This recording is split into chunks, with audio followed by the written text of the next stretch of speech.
Dentistry and General Radio Network presents the Independent Dental Practice Podcast with Dr. Sonny Spera. In this episode, welcome to the Independent Dental Practice Podcast. Dr. Sonny Spera. Today, my guest, Dr. Michael Abernathy, an absolute treasure to the dental profession. He gets more satisfaction out of helping people than most people that I know. And he's going to share a ton of jewels, nuggets, and he's going to back that up and put a lot of information on the show notes. He's got 2 different books. They're marketing books, another book. He's got a form that he wants you all to have, and then he's got a whole bunch of other materials that, by all means, please download and look it over. Just one of my favorite episodes I've ever done. Part 2, we're going to go a little bit deeper into his business model, how he works with partners, which he's still doing to this day. And he goes, buys in practices, and he brings in a doctor, and they're brought in as a partner. And it's all spelled out for them right away, right immediately when they start. And it just makes sense. And I really thoroughly enjoyed it. I learned a ton. As always, please, if you like the podcast, share it with your friends. Click like, subscribe. If you don't like it, please contact me. I would appreciate the feedback. sonnyspera@gmail.com or independentdentalpractice@gmail.com. Or you can hit my cell phone, 607-624-2962. Hope you guys enjoy these shows. The do's and don'ts of running a successful practice, Part 2. Dr. Sonny Spera interviews Dr. Michael Abernathy.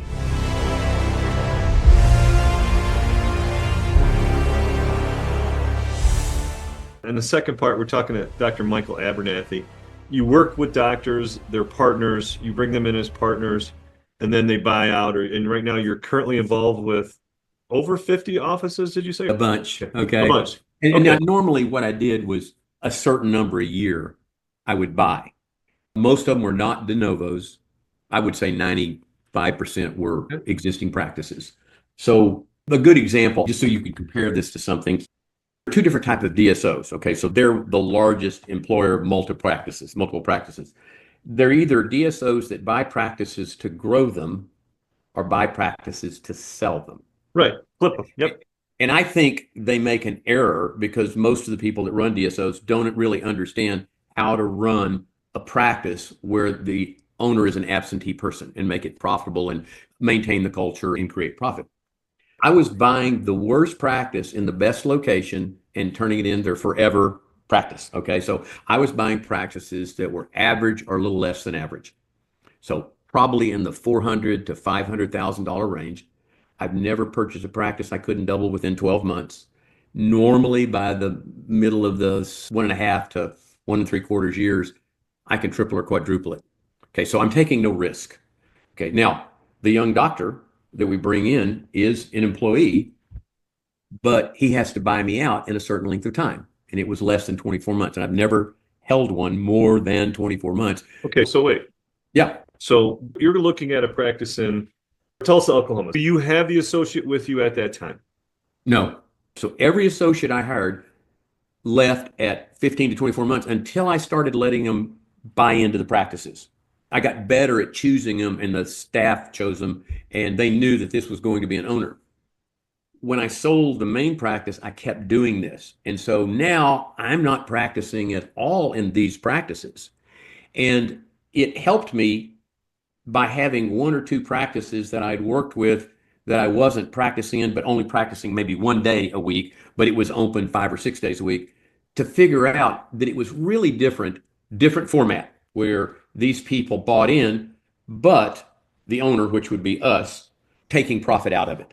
You're an absentee owner and you still taking money out of it, but at some point they're going to look at you as not worth the amount of money they're paying. I don't want to be in an adversarial deal. So again, I changed the deal so that I was out in 24 months or they were out within 24 months and I get a new doctor in. The difference was I told them what the buy-in was going to be day 1. And so the quicker they could buy me out because they were servicing debt, I didn't have to use banks. I was able to write a check for these things and I kept putting money back in it. So it got easier and easier. I never had my principal at risk. So back to our Galveston practice that you were talking about. Okay. We had coaches that would go in once a month. I would talk to them almost every week. The doctors, when they buy a practice, let's talk about it from their perspective. If they're going to do what I'm asking them to do, they understand what the price is up front. So now they know how much money they have to generate to create enough profit to service that note when they buy me out. And so from day one, okay, I guaranteed them a salary for 90 days. Might have been 120 in one or two of them, but it was already an existing practice that was making money. It just wasn't making it great. And I remember sitting down with some of these doctors, and I liked real estate. So I would be sitting with these doctors, and they'd go, yeah, I never did any of those associate deals. And I just work 3 days a week, and I don't work real hard at this, and I don't do oral surgery, and I do single crowns. I don't do any implants. I don't see kids. I don't work Fridays. I don't take Saturdays. I don't take insurance. I'm just going, yes. And I have sat down and said, would you be interested in selling the building? Yeah, but I'd have to get 150,000 for it. And I said, would you take 120? Yeah, I would. And just write him a check. So the bar was not set very high. And we were talking about hiring people. You get somebody with great people skills, self-motivated, and give them ideal systems, they're always going to get on base. May not hit a home run, but they're going to get a single or double every time. They're not going to strike out. So what did that look like? So if you bought a practice, let's say it's a $400,000 a year practice, Yep. is what they're doing. Yep. Let me just say you pay 100 grand for it. And then you ultimately end up buying the real estate and the doc wants out. So the transition is going to be short. So you need to find a doc fairly quickly. And we always had doctors. It's funny, I always have doctors calling me. And so I had pick of the litter. And then some of the doctors called me before I did it. They'd go, hey, I want a practice in Austin, Texas. Okay, that's close. I was going to ask you if that came up because it seems like that would make sense. It does. I've got this hot shot. I can just got to find the right situation for them. And two, that one I'm talking about happened to be a de novo, but there's a little town 12 miles from downtown Austin. And at the time, it had one dentist. It had doubled its population 3 times in 5 years. There was no large commercial grocery store. HEB, which was a large Texas, it'd be like a Whole Food grocery store, Sure. was the anchor tenant. And they had, I don't know, 8 slots. And there was a dry cleaners, Starbucks, restaurant, and us. And so we opened the practice. And then first month, we had 90 new patients. I helped them with the name, but Heartland doesn't change the name of the practice. It just uses whatever it was before. But generally, there's a software company called Alexa.com. I had them run a deal for me. If someone's looking for a dentist and they don't know the dentist's name, what do they do from a standpoint of an organic search? What gets typed in? 47% of all the searches type in dentist or dental in a location. Number 2, highest search, was braces. It was never orthodontics or orthodontist. It said braces in McKinney, Texas. Okay. And number 3 was insurance. Not till you got down to a long list of searches did you ever see the word implant, cosmetic, or sedation. So you see a lot of fee-for-service practices really marketing that on Google and Facebook and not getting great results. If they would just think a little bit harder, all those people in the first category all wanted, needed implants, cosmetics, sedation. And so anyway, I'll have people come to me and say, he wanted an office in Austin, which is a terrible place to try to open a practice. The average dentist population is 1 dentist for every 650 people. Very competitive. That is not a good number. No, it's not good. In McKinney, where we were, the 2 fastest growing cities in the United States were McKinney, Texas, and Frisco, side by side, exactly 30 miles from Dallas, had a street ran right north-south through the deal called Custer Road. The ratio is 1 dentist for every 165 people. Whoa. You're going to go bankrupt. You think California's tough? Try. The best places aren't going to be in Dallas or Austin or Houston or Atlanta or Denver or LA. They're going to be 40 miles out or so. But the doctors wanting to practice wanted to be there. So he wanted to be in Austin, Texas. I talked him into being 12 or 15 miles outside on Highway 35, the highway that ran from Dallas through Austin to San Antonio, the busiest road in Texas. And he now owns 3 practices, but he's using that to do it. So I have people say, look, I'm moving back to wherever it is. I'd like to be there. And I said, where's there exactly? And then I could look at the demographics and look at where, and I can usually always find a doctor office that wants to sell that would be better than exactly where they wanted to be. Okay, so walk me through what that would be. I'm the new doc. Yep. I'm coming in. and you're like, this practice is doing 400, you're going to make a percentage of what you do, right? Yep. You got a guarantee for 90. You said 90 to 200. 90 days to 120. Yeah.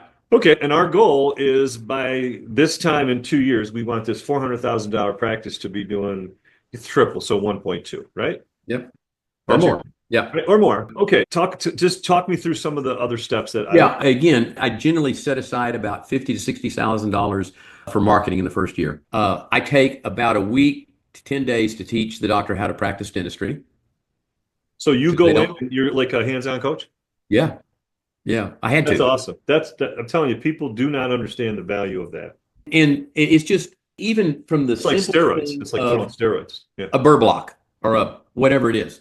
And I can explain to them why. And because I'm so anal about the dentistry part of it, the dotting the I's and T's, and it really helps them not make mistakes clinically. I don't care how fast they are. I just don't want to have to be repairing stuff and replacing it because they should have voted that dental school off the face of the earth that they graduated from. No, I got you. I want to make sure that they have the tools that they need. You're trying to get some calibration too. Yes. Yeah, I am. Now, I think I do a very good job on the interviews and things like that because there are doctors that ask me for help to do something like to partner with them to do this, and I won't do it. Probably maybe 1 out of 30 that I'll do it with. I don't even offer it if they're not the right type of person. I'd be glad to help them otherwise free. I'll help them, give them whatever they need, but I'm not going to spend my time doing it. So what does that look like? You go in the office. Yeah. Or you're treating patients, I'm assuming. Not initially. First of all, I didn't want to go through and assess the practice that we've got. And so generally, I try not to spend a whole bunch of money on we basically don't gut it. We give it a facelift. Right. And then I want to see what equipment's there. And I have a relationship with a couple of companies and even dental people like Patterson Shine stuff. A backdoor way of finding offices are going bankrupt. So I always I would buy equipment and I kept it on the ranch. And one of my hobbies is starting schools in third world countries and adding a medical dental deal. So I'll just set a 20-foot container and I'll slowly build out a dental medical clinic in it and ship it to them. But I always had extra equipment. So we could always upgrade a little bit. Now, we're not going to buy a 3D cone beam for somebody that doesn't even know how to do implants when I first buy the practice. So again, I tend to shy away from some of the shiny objects that people think they can't practice without until the practice could purchase it and pay it off within 4 or 5 months. Like it was an investment. It wasn't an expense. Okay. So I go in, we arrange that. I start interviewing people. There's going to be one person I need to keep, possibly two, because we're usually talking about staffs that are only about 4 to maybe 5 people. There are going to be some that aren't going to be. So I've taken the time with the selling doctor to find out. I don't think I've ever asked a doctor, I said, do you have anybody that works in your office that, if they're going to show up on Monday, would you be upset?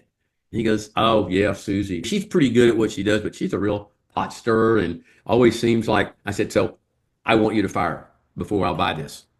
I don't want to do that, the first when I walk in.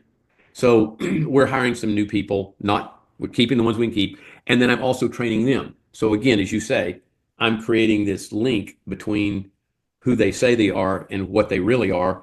And then I try to teach them the business of dentistry with numbers and help me understand how you do this. I look at, gosh, I wish we had time and we could take like any brokerage package and just walk you through how to look at a practice. And you'll go, God, I didn't teach any of that in dental school.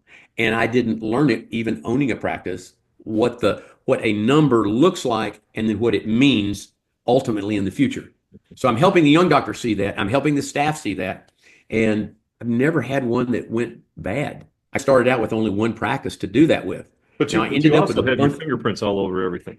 Yeah. But you're not really doing this remotely. You got your hands on it, which I think is essential. If you want to have the right and create the right culture and certainly give the doctor a lot of ammunition moving forward, you're setting them up for success. Now, what do you do about like the software and stuff like that? Is it remote? Are you putting in the computer software? Yes, there are softwares I prefer. I wish all of them were great and they were cloud-based. An old patient and friend, we helped develop Easy Dental. I'm not really good or great at computers and technology, but I understand, what's going on. Even E4D, the CAD/CAM generated deal that competes there. We help them with, how could we dumb this down? Yep. Always dumb it down, make it consistently clear to any level of intelligence. So you asked about the software. But you have to have a way to at least get into the software and look at the numbers. Yes, remotely, right? and we've lived through the times when we didn't have network and remote access VPN and all that stuff. There are some softwares I prefer only because they have reports. For example, and I'm not saying this is one of the softwares, but for example, in EagleSoft, they have a patient analysis report. Okay, number of patients by age, zip code, male, female, insurance, no insurance, number of new patients, number of active patients, and the number of active patients that don't currently have an appointment. Basically, the perfect demographic of what's in that practice. Dentrix has the same thing, but it's called a practice statistics report instead of a patient analysis report. So all the software except the cloud-based and Open Dental have something like that. Now, the data is there. It's just not collated into a simple report that you could bring out. And consequently, you see the rise of practice by numbers and all these companies that data mine. And it's funny, I'm talking to a young doctor. He says, I do this, I use this piece of software. And I said, you do realize that all that information is already in your computer and you're paying some guy $500 a month or $1,000 a month to data mine it. And then I'm looking at that report, let's say the one in Galveston that I just bought, and I'm looking and it says it has 8,000 active patients and they have one hygienist. Okay, when we were first started out, we had charts. We would purge our charts. You can get on a computer, they don't do it. And so when one program is so far out, it affects all of them a little bit. And so your data isn't good to analyze that practice. Let's go back to it. So you hired the staff. Right. You've worked with the doctor. You've helped Right. them get their bearings, we'll call it, right? Yep. And then you cut it loose. Now, you said you also determine that value of what you're going to, when you're going to sell it, and you already give them a number on that, right? I do. What would something like this, in this example, 400,000 producing, you bought for 100. Yep. That's not really the most important thing. The most important thing is where you take it, right? Exactly. So you're going to sell this at a value that hits the $1.2 million production. Right. Now, keep in mind, I have written a check. Okay, so let's say I borrowed the money, just so you're thinking that it's another money that has to be paid back. Okay, so I tell him the price of the practice, and I stage this that if he keeps it till the 24th month, that entire debt is paid off. So every month he's working, the overhead, we're paying him, but we're also paying off that debt so that when he buys me out, that money isn't paying off that debt. It has been paid off by the practice already. So is it deferred compensation then, or what is it? No, it's not like a equity earnout. I'm just saying I'm paying him a certain percentage of what he collects.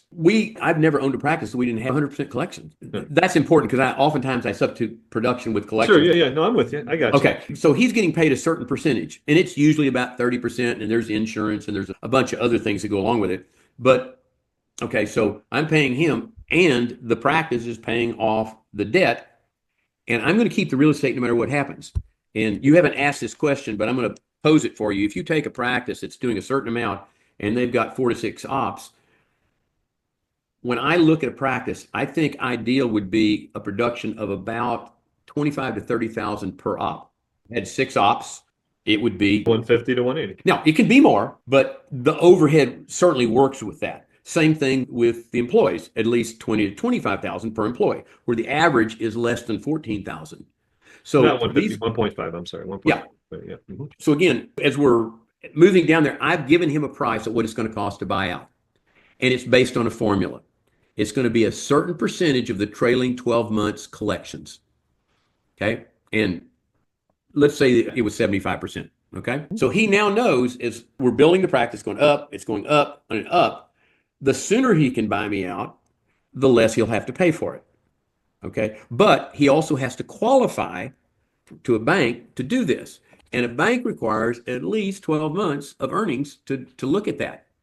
And so it just so happens all the numbers work out to where the initial investment, except for the real estate, is taken care of. He has a 5-year absolute net lease that's factored to pay the real estate off in 10 years. Okay. And I know that he's going to outgrow that practice building soon. And so it's really just looking at the numbers, and you just can't lose money doing this. That's how DSOs do lose money and go bankrupt, is they take a really good practice that depends on that doctor who they've tied to the practice for 2 to 5 years. They have a ticking clock that the minute that doctor leaves, all bets are off. So they have to recap. So you've got the real estate. You bought the real estate. You said you own the real estate. That the person, the dentist, is not involved in that. You've set the rent to pay the cost of the real estate off in 5 year or 10 years. 10 years. Right, 10 years. But they've outgrown the facility in 5 years. So now they're going to move out. So now you have a property that doesn't have a tenant anymore. Yeah, if I don't find somebody. But I know the date the person's leaving, and the best. But are you going to bring a dentist into that site? I could, but I usually promise not to. The best person to put in there is a chiropractor, a podiatrist. How about a physical therapist? Yeah, or a salon where they have cubicles that they work at. So anyway, we have the real estate, we've got the practice, and we have the profits that are all coming back to me. So wait, are you telling me though you're making a 52%, and that's including paying the doctor? I'm not saying that.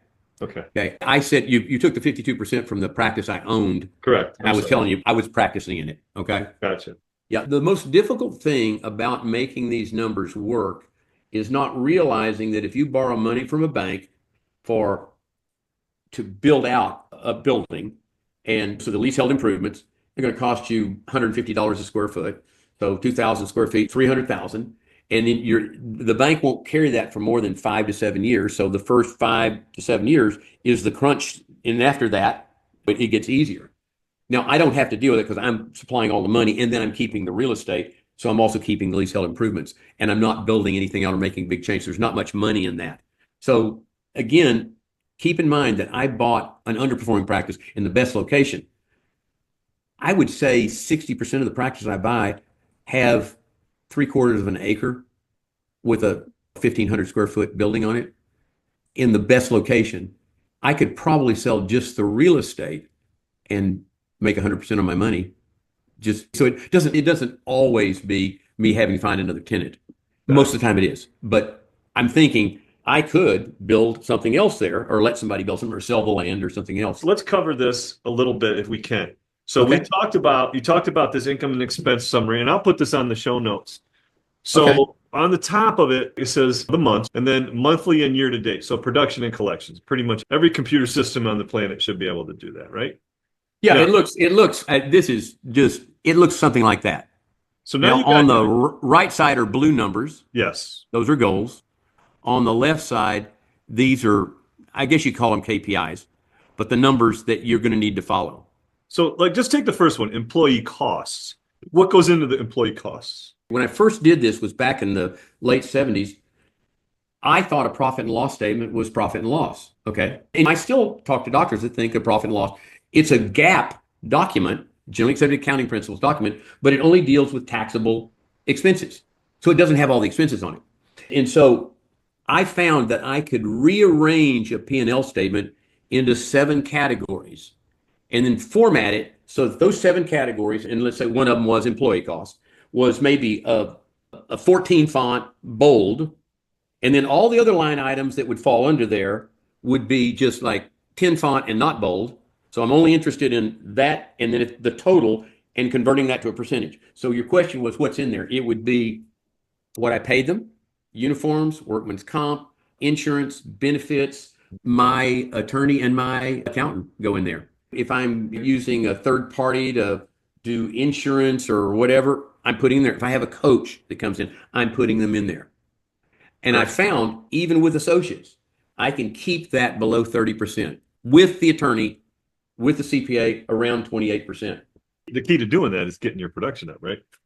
Yeah, overhead isn't a matter of what you spend, it's what you make. And CPAs like to make this complicated, but again, it's not that hard. And you'll see that when you look at that piece of paper, that first group comes out of a P&L.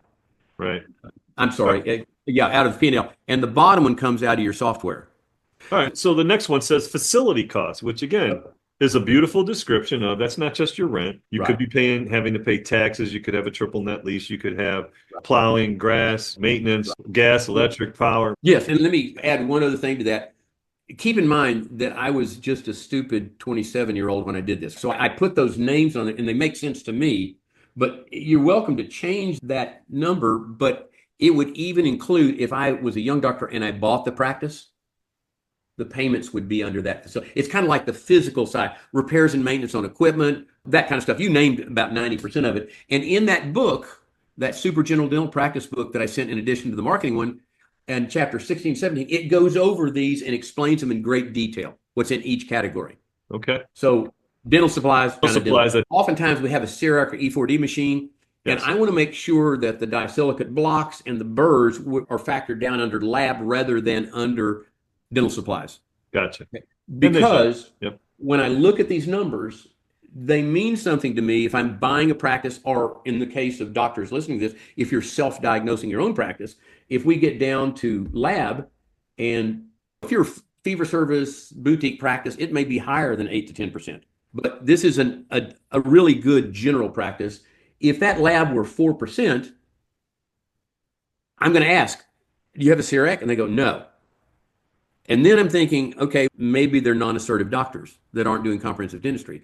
Or maybe they're in a location where the average age is 28 or 30 and they don't need it. Or maybe they're in a location where the average income is below 40,000 and they can't afford it. So those all mean something to me more than what's on the paper. And with that book, you can figure this out. That's gold right there, Mike. That is absolute gold, right? Numbers. Well, I are think numbers. so. Numbers are numbers, but now how do you interpret it? Just like you said, the average dentist looks at a prospectus for a practice or a broker's report and they don't get it. It's because they don't understand or haven't looked at enough to understand the variances and what those numbers actually mean. Exactly. And the ripple effect of if we're going to get into these one on the bottom, if your production per employee was 12,000, you're always going to have an incredibly high overhead and little or no profit. And again, if you were going to sell to a DSO or somebody else, having these numbers get close to these benchmarks, I don't care if you hit the benchmarks, but if you're moving in that direction, it's going to make your practice more valuable. Okay. I don't like having skinny kids with no clothing. So production per employee per month. Yes. And you said you got the number $20,000 to $25,000. Okay. Now let me specify here, because I probably should change that for the average doctor. I would put collections. Okay. Instead of production. Okay. And again, in my practices, I just don't have a collection problem. So it would be taking the total collections for that month. Let's say 100,000. You had 5 employees. That's $20,000 per employee. That's awesome, but you probably have a staff blockage. When you approach that 20,000 to 25,000 per employee with a certain, you reach an artificial barrier that prevents you from going much further without adding another employee. Okay, so we're diagnosing the practice as it is, but we're also getting indications of what's going to prevent us from going to the next level. Does that make sense? Yes. Okay. It does. Just like if you have 4 operatories, you probably could do a little bit more if you had 5. That's the next question, is collection per operatory per month. But let me ask you about the employees. What if you have other employees, not just a business administration front desk, a dental hygienist, and a dental assistant, but you've got, let's say, a bookkeeper. Yep. It goes under compensation. Consultant you're paying or something like that. Yep. They all go into that number, do they not? Yes, they do.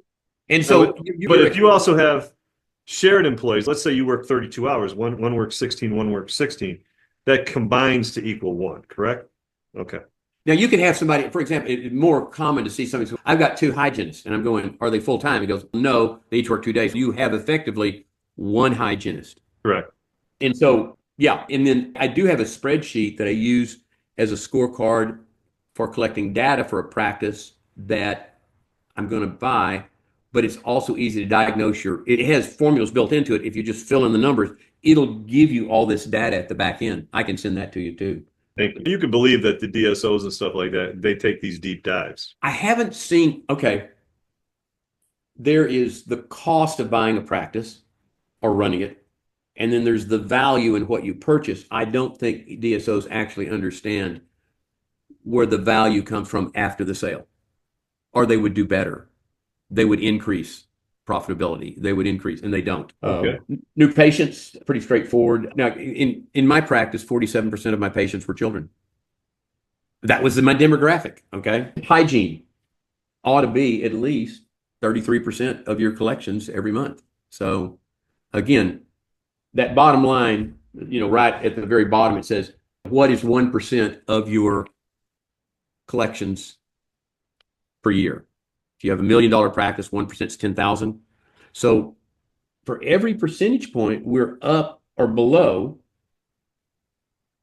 If you knew if you had $1 million practice, that's $10,000 that you're. So let's say we had hygienists that are only doing 23% of your total collections, then that's 10%, or in that case, $100,000 that you have the potential of collecting if the hygiene department had more effect in your practice. So again, like go hand in the interesting deal. If you could do this for just 1 month and do this, it'll all make sense to you. You go, yeah, that's right. We have to hit a plateau. But it's the exercise of putting all that together. Right?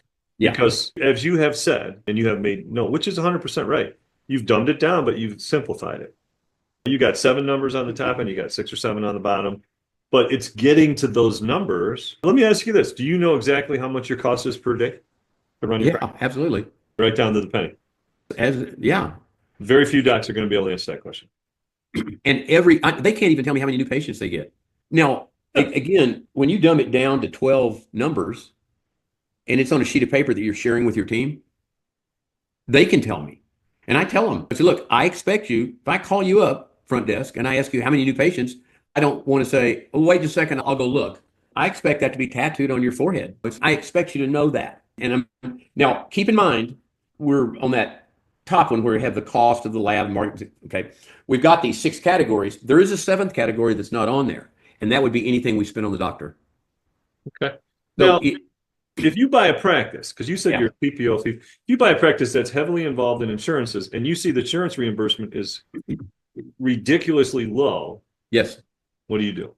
I always hire, I can tell you the name, but she worked and controlled all of the insurance negotiation for the largest DSO in the world. So basically, you go to the insurance carrier and say, we're not accepting this. She does. But someone does for your practice. Yes. So you have let's call it, you have a watermark where you're not going to go below that for, let's say. Right. Now, with that being said, this is going to come out of my mouth wrong. I don't have much of a filter. So I hear doctors go, only be fee for service. Yeah. Or I can't make money doing with any of the PPOs. I understand the remark. I hate insurance companies. Okay. But I've yet to find a practice, and most of them are insurance driven, that I have purchased that we couldn't double or triple. And again, part of it is getting better reimbursements. Part of it's coding better. Charles Blair's, bless his heart, I use his coding with confidence. It will increase your reimbursement by at least 6% if you'll just code it properly. And there's so many things that go into this that are so plug and play kind of deals that don't take a lot of thought, that you can improve that in any practice that I've looked at. So do you have, when you go into a practice and you're hiring them, do you have training videos that they can use for these kind of things? Yes and no. I have training PowerPoints that we use to train with. And I like to have, I think hugely better to have somebody that comes in and trains and knows everybody face to face every month, and then does Zoom meetings during the weeks in between, that you get this rapport. There's almost a joke about consultants and stuff about, we realize that even though, okay, you're going to do this, you got it, okay, here's the paper, you've got to do this, got to be done before I get back. We realize that nothing happens until 2 days before we get there. Now, you have a team then? Do you have a team working for you that helps you do all these implementations? I do. I started a group called Summit Practice Solutions. And I saw that on your resume. Yeah. Okay, 40 years old. And it still operates. And I wrote most of the materials and still trained everybody. I want to make sure you actually heard what I thought I said, either by writing it or saying it. And I find that I don't communicate that well, that people just get it. Some do, and it's awesome, but it's not consistent. And so I look for ways to help people do it. And I don't have a monetary motive to do this. It's something I need to do. I want to do it. I have doctors that won't call me, and then they call me a year later and go, you haven't been calling me. And he goes, I felt bad. I wasn't paying anything. And I said, I told you what the deal was. I'm not going to take any money. I said, I might call you in the future in one of these 39 schools that I've started. I may say, hey, I've got this missionary that he's not going to be able to buy a Christmas present for his kids this year. I said, can you help him? And then I'm not going to check. Okay. That's the only chit I'm going to call in. But I don't want the money. You rob me of the joy of helping if you pay me to perform. I just don't want to do that anymore. Okay, final thoughts. Yep. You're talking to a newer dental group. They're new to the profession. Give me 2 key things that you think will help them as they move forward. I'm going to give you 3. The first one is there's absolutely no way to get better at giving patients what they don't want. If you're not growing, you're not meeting your patient's needs. Okay. Now, in the sense of consumerism, you're trying to give them something they don't want, and that doesn't work. So meeting their needs will always equal growth and inspiring the deal.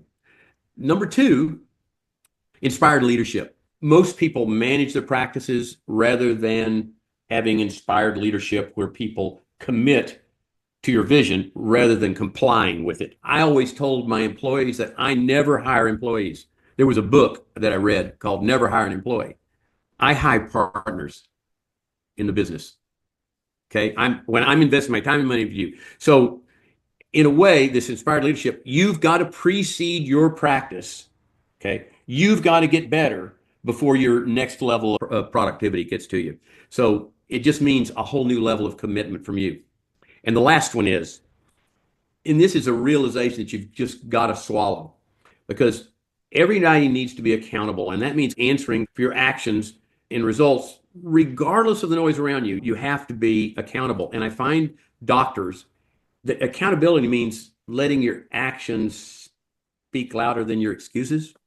Now, I have doctors tell me that we do everything right. We just need more patients. You'd have more patients if you were doing everything right. Okay. So your system is precisely designed to give you the results you're getting. The way you hire your team, how you answer your phone, the hours you've chosen, whether you're in or out of network, what services, what age of people, the strength, your practice lies in its system and will ultimately define the types of patients you can attract. And those 3 things, if you can really bite into them and understand it, can change how you look at your practice. And so anyway, I see doctors.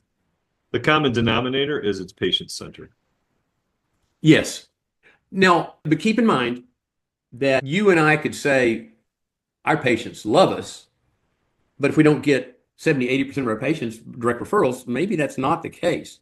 And so you can be patient-centric, how you do it, but how you do it and define patient-centric, only that patient gets to vote on it. And because I don't think there's a staff person, I said, are you caring and compassionate with your patients? And they're going, of course. But does the patient really feel that? And to finish that thought, I think that people fail to get what they want most so they can get what they want now. And that, if you will just read that statement or listen to it again, people fail to get what they want most so they can get what they want now. This is not a sprint. It's a marathon, and it comes in time, and oftentimes it happens very fast. Other times it slows down, but it disappoints me that people think that they can just step out of dental school and have a great practice without putting in the time, the care, and finding a good mentor makes a big difference too. You look at what your model is, and you're creating the mentorship mentee right when you're there, hands-on, and no detail too small, and you're, I guarantee, creating a generation of well-adapted professionals. And I think they'll pay it forward. I sure think I'm hoping that somebody they should. You help them. So 100%. Mike, I can't thank you enough for your time, your expertise. I'll be calling you again. If someone asks about something we spoke about and you want it, just let me know and I'll send it to you and you can give it to them. Okay. Yeah, I'll put your email and your contact information on there too. Okay. Appreciate it. Again. You have a good one. Thanks for having me. Appreciate you. Bye-bye. Bye-bye. This has been a production of Dentistry in General Radio Network. Visit our website, dentistryingeneral.com, to join engaging clinical and business conversations, explore our dental podcasts, and stay updated on our upcoming live events.